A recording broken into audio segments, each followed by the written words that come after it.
Hello दोस्तों, स्वागत है आपका सभी का आपके अपने यूट्यूब चैनल पर। दोस्तों, अभी तक हम चतुर्भुज के बारे में अध्ययन कर रहे थे। तो दोस्तों, उसी को आगे बढ़ाते हुए हम चतुर्भुज के आधार पर कुछ क्वेश्चंस और करेंगे। जो क्वेश्चंस आपको मैं बता चुका हूं कि मैं क्वेश्चन वही करवा रहा हूं जो एग्जाम की दृष्टि से बहुत इम्पोर्टेंट हैं, जो बार बार परीक्षाओं में पूछे जाते हैं। और उन क्वेश्चन से अगर आप ढंग से समझ पाते हो तो आगे और क्वेश्चंस भी हल कर सकते हो। एक तरह से बेसिक क्वेश्चंस का कलेक्शन मैंने किया है। तो दोस्तों, चलते हैं, आगे बढ़ते हैं। Question number 1। एक समचतुर्भुज के विकर्ण 8 तथा 6 सेंटीमीटर हैं, तो उसकी भुजा का वर्ग कितना होगा। दोस्तों देखिए, विकर्ण की लंबाइयां दी हैं। समचतुर्भुज के बारे में दोस्तों सबसे पहली बात आपको ये ध्यान रखनी है, समचतुर्भुज में दोस्तों सभी भुजाएं बराबर होती हैं। नंबर एक बात। दूसरी बात दोस्तों, समचतुर्भुज के विकर्ण परस्पर समद्विभाजित करते हैं। समद्विभाजित मतलब ये दोनों विकर्ण एक दूसरे को बराबर बराबर हिस्से में काटते हैं तथा ये समकोण पर भी काटते हैं। तो दोस्तों, इसकी मदद से हम क्वेश्चन को हल करेंगे। तो देखिए दोस्तों, अगर ये विकर्ण 8 सेंटीमीटर है तो ये यहाँ से यहाँ तक 4 और ये भी 4।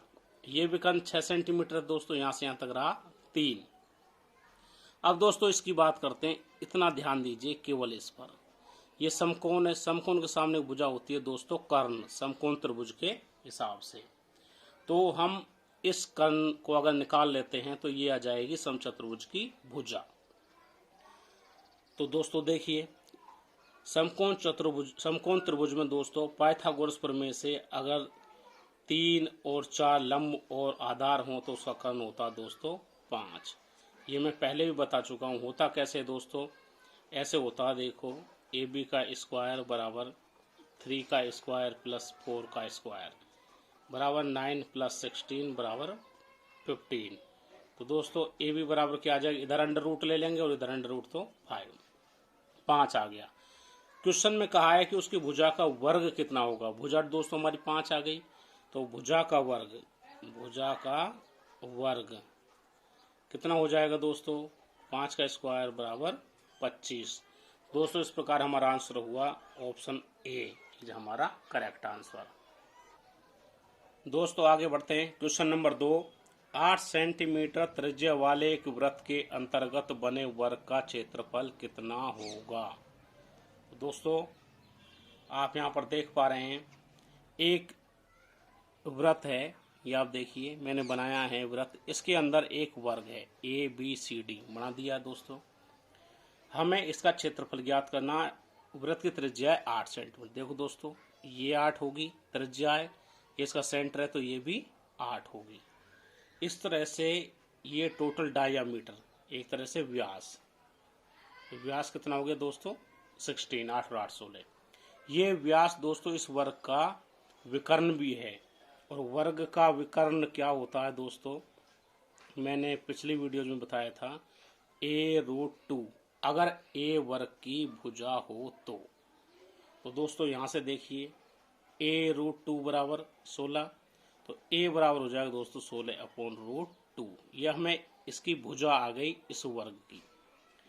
वर्ग की चारों भुजाएं बराबर होती हैं, सभी A ही होंगी दोस्तों। वर्ग का क्षेत्रफल निकालना है दोस्तों। वर्ग का क्षेत्रफल होता है दोस्तों A का स्क्वायर, यानी भुजा गुना भुजा।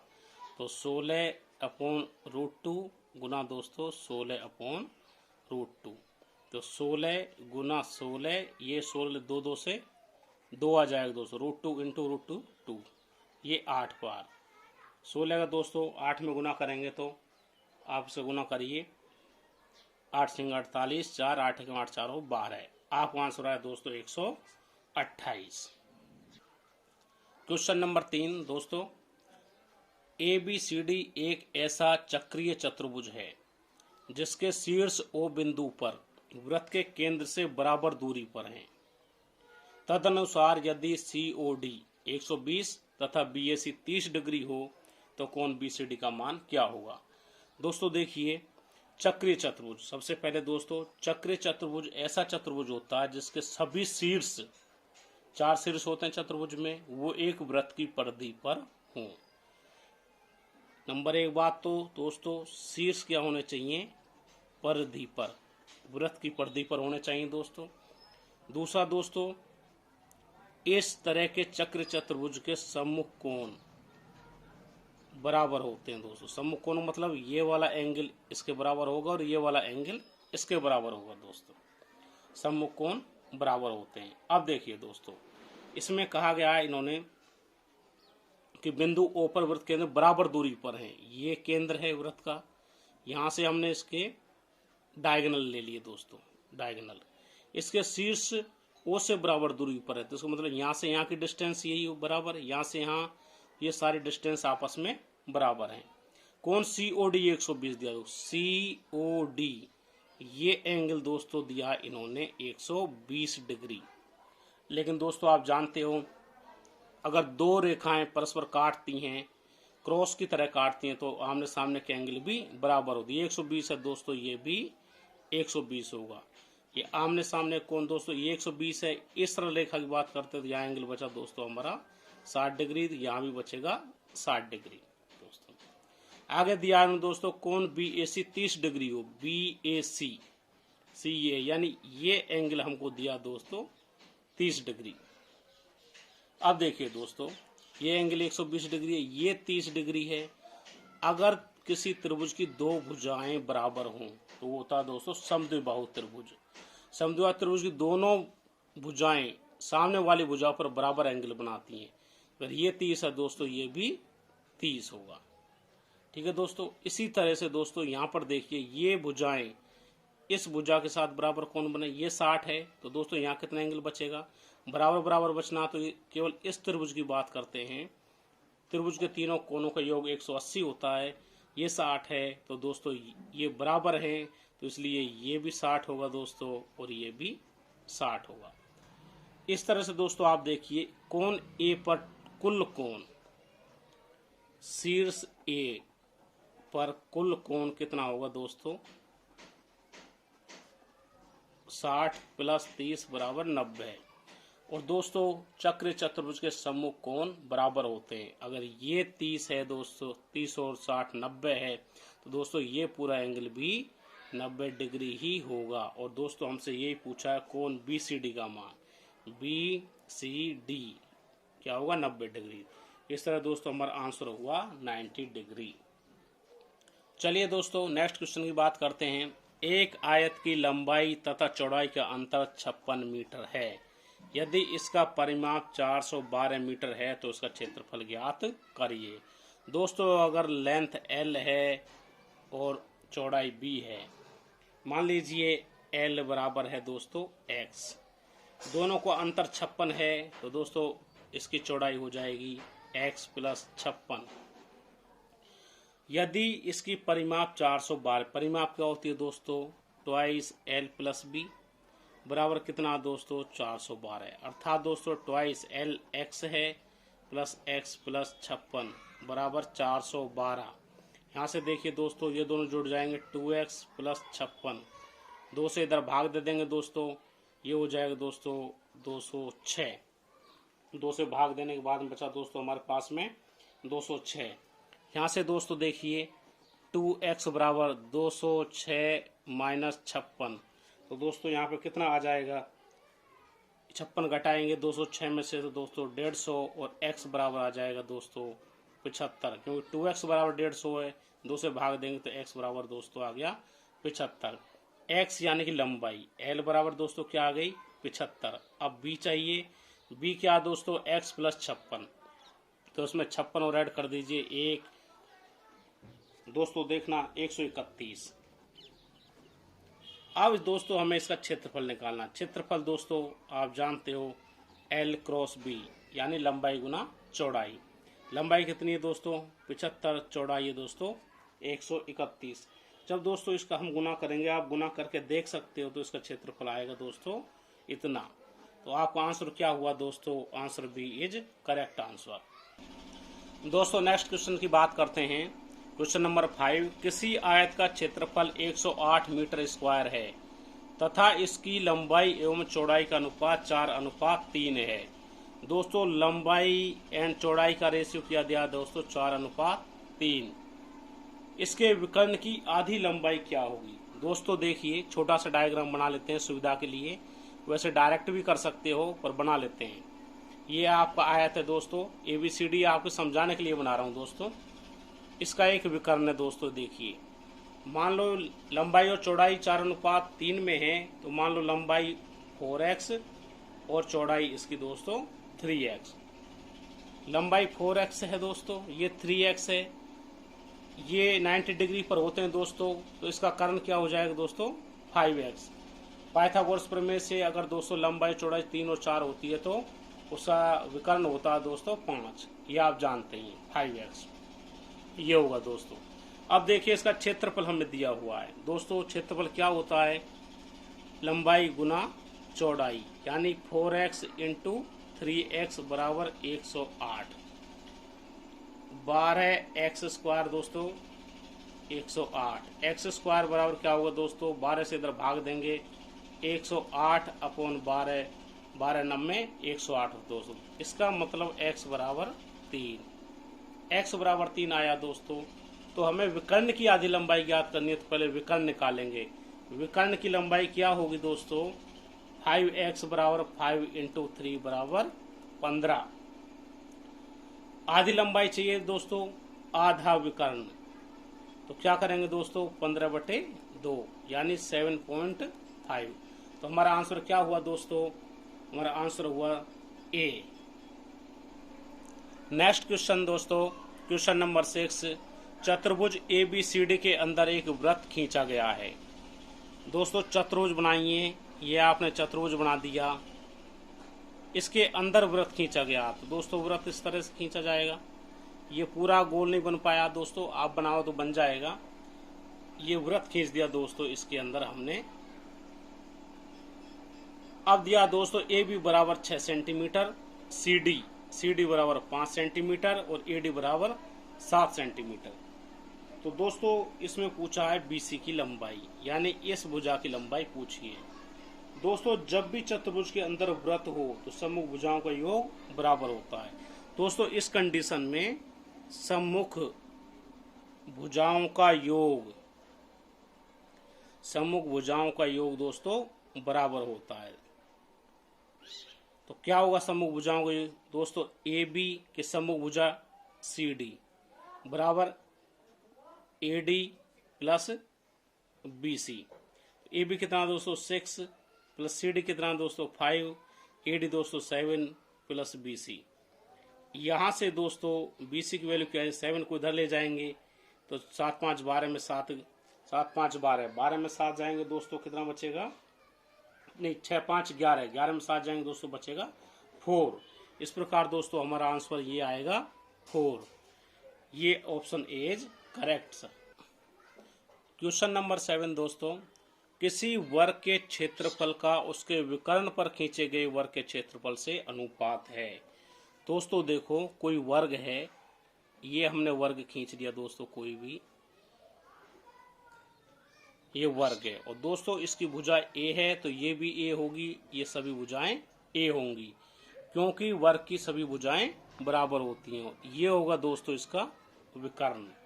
विकर्ण पर दोस्तों हमें क्या एक नया वर्ग खींचना है। दोस्तों विकर्ण की लंबाई इनसे ज्यादा होती है, तो ये वर्ग कैसे आएगा दोस्तों, कुछ इस तरह बनेगा। ये हमारा नया वर्ग बनेगा। इस वर्ग का क्षेत्रफल और इस वर्ग का क्षेत्रफल, इन दोनों का अनुपात हमें देखना है। दोस्तों सबसे पहले इस वर्ग का क्षेत्रफल क्या होगा दोस्तों, भुजा का स्क्वायर अनुपात इसका क्षेत्रफल। इसका क्षेत्रफल दोस्तों ये भुजा क्या होगी, इस वर्ग के हिसाब से ये भुजा होगी दोस्तों A√2, क्योंकि वर्ग का विकर्ण क्या होता है दोस्तों A√2, मैंने पहले बताया हुआ है। इसका क्षेत्रफल निकालने के लिए दोस्तों A√2 का स्क्वायर, इस वाले वर्ग का क्षेत्रफल तो निकालिए दोस्तों। A स्क्वायर, इसका स्क्वायर करेंगे A स्क्वायर इंटू 2, ये से ये कट जाएगा दोस्तों, अनुपात आ जाएगा 1:2। तो हमारा आंसर क्या हुआ दोस्तों, आंसर B। दोस्तों आगे बढ़ते हैं क्वेश्चन नंबर 8।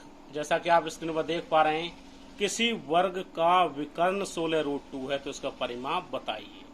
दोस्तों वर्ग है, वर्ग का विकर्ण, विकर्ण क्या होता है दोस्तों A√2 बराबर 16√2 दिया हुआ है। तो यहाँ से दोस्तों ए बराबर आ गया 16। इसकी परिमाप, वर्ग की परिमाप दोस्तों आप जानते हैं क्या होती है दोस्तों, वर्ग की परिमाप 4 इंटू भुजा, क्योंकि वर्ग की सभी भुजाएं बराबर होती हैं तो भुजा को 4 बार मल्टीपल कर देंगे। 4 इंटू 16 बराबर दोस्तों आ गया 64। तो हमारा आंसर क्या होगा दोस्तों, आंसर बी। दोस्तों क्वेश्चन नंबर 9 की बात करते हैं। ABCD एक चक्रीय चतुर्भुज है। दोस्तों अभी हमने क्वेश्चन किया था, उसमें बताया था चक्रीय चतुर्भुज वह चतुर्भुज होता है जिसके चारों शीर्ष वृत्त की परिधि पर स्थित हों। तो दोस्तों हमने देखो सबसे पहले एक वृत्त बनाया, ये हमारा वृत्त है, इस पर हमने ये चतुर्भुज बना दिया चक्रीय चतुर्भुज। देखिए ABCD ये हमारा चक्रीय चतुर्भुज है। आगे कर यदि AB तथा DC को बढ़ाने पर AB, दोस्तों AB को आगे बढ़ाया, DC को आगे बढ़ाया तो बिंदु P पर ये मिल जाते हैं, ये बिंदु P पर मिल गए। यदि कोण ADC 70 है दोस्तों, देखिए ADC ये 70 है, और कोण DAB 60 डिग्री है, तो कोण BPC हमें ये एंगल ज्ञात करना है। बहुत ही अच्छा क्वेश्चन है दोस्तों, बहुत ही आसान भी है, थोड़ा सा देखेंगे बहुत बढ़िया क्वेश्चन है। देखिए दोस्तों ये चतुर्भुज है दोस्तों, अभी मैंने चतुर्भुज के क्वेश्चन कराया था, उसमें मैंने आपको एक लिखवाया था कि सम्मुख कोण, किसके, चक्रीय चतुर्भुज की बात करेंगे केवल दोस्तों। सम्मुख कोण क्या होते हैं दोस्तों, समपूरक होते हैं। क्या होते हैं दोस्तों, समपूरक होते हैं।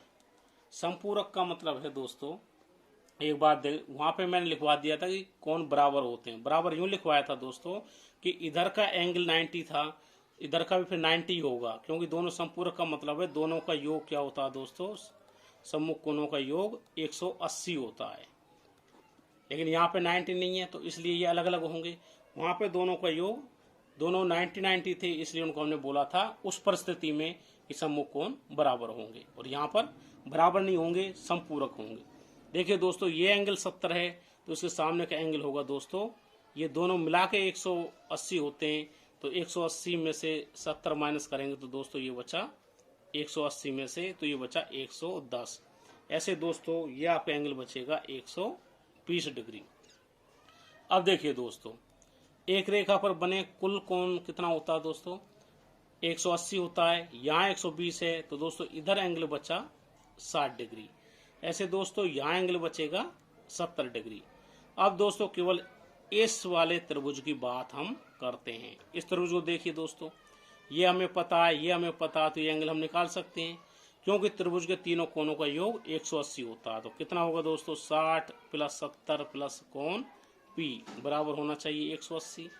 कोण P निकालेंगे दोस्तों, 60 और 70 कितने हुए दोस्तों, 130, तो 180 माइनस 130 बराबर 50 डिग्री। तो दोस्तों हमारा आंसर हुआ आंसर ए। दोस्तों ये हमने क्या, इसको हम दोस्तों डायरेक्ट भी कर सकते हैं। एक ट्रिक ध्यान रखेंगे, अगर इस तरह का क्वेश्चन बनता है चक्रीय चतुर्भुज का, इस तरह बिंदु आगे मिलते हैं दोस्तों, तो उसका हमेशा ध्यान रखिए, आपको ये दो एंगल दिए हुए थे शुरू में दोस्तों, इन दोनों एंगल को जोड़कर 180 में से डायरेक्ट घटा दीजिए, 180 माइनस 70 माइनस 60, तो भी दोस्तों आपका आंसर 50 ही आएगा। आप इस ट्रिक को डायरेक्ट यूज भी कर सकते हो। आइए दोस्तों आगे बढ़ते हैं। क्वेश्चन नंबर 10, किसी समांतर चतुर्भुज ABCD के विकर्ण BD का मान 18 सेंटीमीटर है। दोस्तों ये डायग्राम थोड़ा स्पष्ट नहीं, दूसरा डायग्राम साफ सुथरा सा बनाते हैं। ये देखिए दोस्तों, ये समांतर चतुर्भुज है, ये देखिए दोस्तों, ये समांतर चतुर्भुज बनाया हमने ABCD। दोस्तों समांतर चतुर्भुज के विकर्ण एक दूसरे को समद्विभाजित करते हैं। ये दोस्तों आप समांतर त्रिभुज में पढ़ चुके हो, समांतर चतुर्भुज में पढ़ चुके हो। ये दोनों समद्विभाजित करते हैं और इस बिंदु का मान लो O है। आगे देखिए तो यदि P व Q त्रिभुज ABC तथा त्रिभुज ADC के केंद्रक हों। ABC का केंद्रक क्या दोस्तों, ABC। दोस्तों देखो ये इसकी माध्यिका है, क्योंकि ये दोस्तों माध्यिका इस पर आकर मिलती है, तो यहाँ इसका कोई केंद्रक होगा दोस्तों, उस केंद्रक का नाम है P, और ऐसे ही क्यू एडीसी का केंद्रक है तो दोस्तों ये भी यहाँ पे केंद्रक होगा। अब देखिए दोस्तों, केंद्रक जो होता है केवल इस त्रिभुज की बात करेंगे हम, इस त्रिभुज की केंद्रक पे दोस्तों माध्यिकाएं होती हैं, वो आकर मिलती हैं इस तरह से दोस्तों। देखो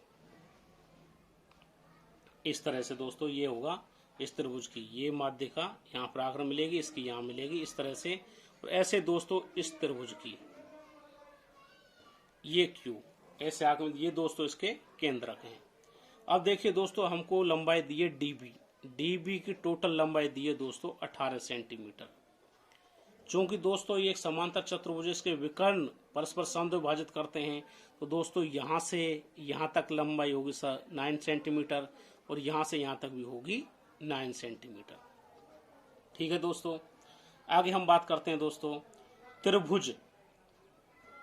दोस्तों त्रिभुज का जो केंद्रक होता है दोस्तों, वो केंद्रक इस भुजा को दोस्तों 2:1 में विभाजित करता है। माध्यिका जो भी होती है दोस्तों उसको 2:1 में विभाजित करता है। तो दोस्तों देखो 2:1 बाद बीडी बराबर, यहाँ पर दोस्तों बीडी बराबर 18 सेंटीमीटर। ओडी की बात करेंगे दोस्तों, ओडी बराबर 9 सेंटीमीटर। ओडी यहाँ से यहाँ तक 9 सेंटीमीटर हुई, इसको ये 2:1 में विभाजित करता है। 2:1 का मतलब दोस्तों 2 अनुपात होता है शीर्ष की तरफ और 1 अनुपात होता है इधर की तरफ, सेंटर की तरफ। इस तरह इसका 2:1 में विभाजित करता है माध्यिका को। देखिए दो इधर है, 9 है, 9 को 2:1 में डिवाइड करेंगे दोस्तों, तो 9 को 2:1 में डिवाइड करेंगे तो ये आएगा दोस्तों रेशो निकलकर 6 और 3। 9 को डिवाइड किया हमने 6 और 3 में, तो दोस्तों यहाँ से यहाँ तक क्यूडी की लंबाई हुई दोस्तों 6 सेंटीमीटर और क्यूओ की लंबाई होगी दोस्तों 3 सेंटीमीटर। क्यूओ की लंबाई 3 सेंटीमीटर। उसी तरह दोस्तों ओपी की लंबाई सेम ऐसे ही ओपी की लंबाई भी हो जाएगी 3 सेंटीमीटर, क्योंकि यहाँ से यहाँ तक लंबाइयाँ समान हैं। दोस्तों हमसे पूछा है पी क्यू की लंबाई ज्ञात करें। दोस्तों पी बिंदु ये है, क्यू बिंदु ये है, यहाँ से यहाँ तक लंबाई 3, यहाँ से यहाँ तक लंबाई 3, तो दोस्तों टोटल लंबाई हो जाएगी पी क्यू की 3 + 3 बराबर 6 सेंटीमीटर। दोस्तों क्वेश्चन थोड़ा सा समझने का है पर बहुत ही अच्छा क्वेश्चन है, आसान भी है, ऐसा कोई डिफिकल्ट नहीं है। आप थोड़ा सा ध्यान देंगे बहुत ही आसानी से क्वेश्चन हो जाएगा। जो भी प्रॉपर्टी यूज की हैं, पुरानी प्रॉपर्टी यूज की हैं, आप पुराने वीडियो देखोगे तो उसमें आपको इस तरह क्वेश्चन और मिल जाएंगे। आइए दोस्तों नेक्स्ट क्वेश्चन की बात करते हैं। क्वेश्चन नंबर 11, आयत ABCD के अंदर एक बिंदु Q है। दोस्तों देखिए एक आयत है ABCD, इसके अंदर बिंदु Q है। Q की स्थिति फिक्स नहीं है दोस्तों, कहीं भी हो सकता है, तो इसलिए हमने बिंदु मान लिया Q यहाँ पर है। अब देखिए दोस्तों QA बराबर 3 सेंटीमीटर, QA 3 सेंटीमीटर दिया हुआ दोस्तों, QB 4 सेंटीमीटर, ये Q से B ये 4 centimetre, QC 5 centimetre, QCC 5 centimetre. तो QD की लंबाई यहाँ से लेकर यहाँ तक की लंबाई हमें ज्ञात करनी है। दोस्तों देखिए क्वेश्चन देखने में बड़ा अजीब सा लगता है, कैसा है कैसे होगा पता नहीं, लेकिन दोस्तों क्वेश्चन बहुत ही आसान है, आसानी से होगा। एक प्रॉपर्टी है उसे हम अभी यहाँ पर काम में लेंगे। प्रॉपर्टी दोस्तों मैं आपको लिखवा रहा हूँ, उसका प्रूफ हमने इसलिए नहीं बताया समय खराब होने की वजह से, क्योंकि हमारा टारगेट सिर्फ ये है कि हम क्वेश्चंस को जल्दी जल्दी सॉल्व कर पाएँ, क्योंकि ऑब्जेक्टिव क्वेश्चंस में हमें सिर्फ प्रॉपर्टी पता हो तो हम क्वेश्चन कर सकते हैं। दोस्तों प्रॉपर्टी की बात करेंगे।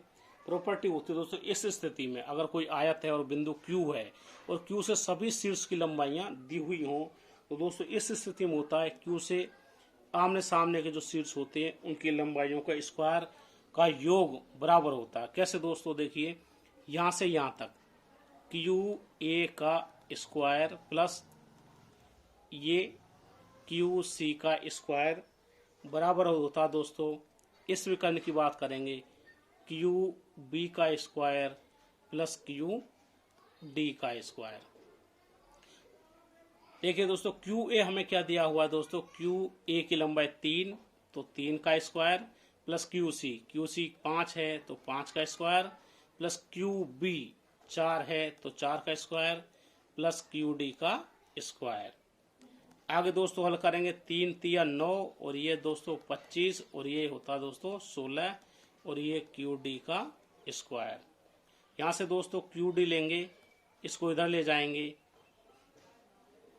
25 में से 16 जाते हैं तो 9 बचता है दोस्तों, 9 और 9 ही हो जाएगा दोस्तों। QD का स्क्वायर आएगा दोस्तों 18। अब इसको सॉल्व करेंगे दोस्तों, इसको हम लिख सकते हैं दोस्तों 9 इंटू 2। QD बराबर दोस्तों इधर अंडर रूट लगा देंगे 9 इंटू 2 बराबर under root 9 into under root 2। ये दोस्तों अंडर रूट की प्रॉपर्टीज हैं। आपको हम आगे जब भी इस तरह के क्वेश्चन घातांक वाले कराएंगे तब आपको हम और बताएंगे और अच्छे से क्लियर आपके हो जाएगा। तो देखिए दोस्तों अंडर रूट 9 का वैल्यू होती है दोस्तों 3 और ये रूट 2। तो हमारा आंसर क्या आएगा दोस्तों, यहाँ की वैल्यू आई हमारी 3 अंडर रूट 2। हमारा ऑप्शन में दोस्तों देखिए option B is correct 3 root 2। इस तरह दोस्तों हम क्वेश्चन को बड़ी आसानी से कर सकते हैं। बहुत ही आसान और अच्छा क्वेश्चन था दोस्तों। आइए दोस्तों आगे बढ़ते हैं क्वेश्चन नंबर 12। दोस्तों आपको क्वेश्चन कैसे समझ में आ रहे हैं या क्वेश्चन में क्या समझ में नहीं आ रहा है, हमें दोस्तों कमेंट्स करके बताते रहिए, जिससे हम वीडियोज़ को और भी अच्छा बना सकें, जिससे आप उसका और ज़्यादा फ़ायदा उठा सकें। दोस्तों आपके जितने भी दोस्त फ्रेंड्स हों उनको चैनल को शेयर करिए, सब्सक्राइब करवाइए और कमेंट्स करिए, जिससे दोस्तों आपके अलावा और भी जो दोस्त हैं उनको भी फ़ायदा मिल सके। क्योंकि दोस्तों ये ज्ञान है, विद्या है, विद्या को दोस्तों जितना बांटते हैं उतना ये बढ़ती है, इसलिए हमें सिर्फ अपना नहीं औरों का भी ध्यान रखना चाहिए। दोस्तों क्वेश्चन पढ़ते हैं। किसी वर्ग का विकर्ण 4 रूट 2 सेंटीमीटर है, एक अन्य वर्ग का विकर्ण क्या होगा जिसका क्षेत्रफल पहले वर्ग के क्षेत्रफल का दुगुना है। दोस्तों सबसे पहले हम बात करते हैं किसी वर्ग का विकर्ण। एक वर्ग तो ये दिया हुआ है, दूसरे विकर्ण के बारे में वर्ग के बारे में हमें कैलकुलेशन करनी है। तो पहले वर्ग मान लो दोस्तों, पहले वर्ग है फर्स्ट और दूसरा ये सेकंड। पहले वर्ग का विकर्ण यानी कि मान लो पहले वर्ग की भुजा A1 है, पहला वर्ग है भुजा A1 और दूसरा है उसकी भुजा है दोस्तों A2, अन्य वर्ग जिसकी बात कर रहे हैं दोस्तों। इसकी भुजा A1 है तो इसका विकर्ण क्या होता है दोस्तों, A1 रूट 2 बराबर दिया हुआ दोस्तों 4 रूट 2 सेंटीमीटर। यहाँ से दोस्तों A1 आ गया 4 सेंटीमीटर। दोस्तों A1 4 सेंटीमीटर, तो पहले वर्ग का क्षेत्रफल क्या होगा दोस्तों, A1 क्षेत्रफल। भुजा का स्क्वायर होता है दोस्तों 4 इंटू 4 बराबर 16 सेंटीमीटर स्क्वायर। एक अन्य वर्ग की बात कर रहे हैं दोस्तों, अन्य वर्ग का हमें विकर्ण निकालना जिसका क्षेत्रफल पहले वर्ग के क्षेत्रफल से दुगुना हो। ये पहले वर्ग का क्षेत्रफल है तो दोस्तों दूसरे वर्ग का क्षेत्रफल क्या होगा, दुगुना 2 इंटू A1 बराबर 2 इंटू 16 बराबर दोस्तों हो जाएगा 32 सेंटीमीटर स्क्वायर। ठीक है दोस्तों, अब हमें इसका विकर्ण निकालना दोस्तों A2 का, लेकिन विकर्ण निकालने पहले हमें दोस्तों भुजा पता होनी चाहिए। भुजा क्या होती है दोस्तों A2, ये सेकंड, इसकी भुजा की बात करेंगे तो under root of A2 under root of 32 centimetre. दोस्तों ये भुजा आ गई सेकंड वाले वर्ग की जिसकी हमें विकर्ण निकालनी है दोस्तों, अंडर रूट 32 भुजा आ गई। अब दोस्तों इसका विकर्ण होता क्या दोस्तों, किसी वर्ग के लिए भुजा इंटू रूट 2। भुजा क्या है दोस्तों, under root 32 into under root 2। देख पा रहे हैं दोस्तों, इसका गुना करेंगे, दोनों अंडर रूट है तो अंडर रूट में आ जाएंगे 32 दूनी दोस्तों 64 और 64 का अंडर रूट होता है दोस्तों 8 सेंटीमीटर। तो दूसरे विकर्ण जो अन्य वर्ग है उसके विकर्ण की लंबाई आएगी दोस्तों 8 सेंटीमीटर। तो दोस्तों आज के लिए इतना ही। बचे हुए क्वेश्चन हम दोस्तों नेक्स्ट वीडियो में करेंगे। और दोस्तों जैसा कि मैंने अभी बताया, आपको हमारे चैनल में जो भी अच्छाई लगे, जो बुराई लगे, जो सुधार करना हो हमें ज़रूर बताइए, जिससे कि हम आपके लिए और बेहतर कर सकें, जिससे आपको और ज़्यादा फ़ायदा मिल सके। दोस्तों ये चैनल सिर्फ आपके लिए है, इसमें किसी तरह कोई चार्ज नहीं है। ये सिर्फ इसलिए दोस्तों जो स्टूडेंट बड़े शहरों में नहीं जा सकते या कोचिंग ज्वाइन नहीं कर सकते वो घर बैठ के तैयारी कर सकें। तो दोस्तों वीडियो देखने के लिए बहुत बहुत धन्यवाद, आपको बहुत बहुत शुभकामनाएं।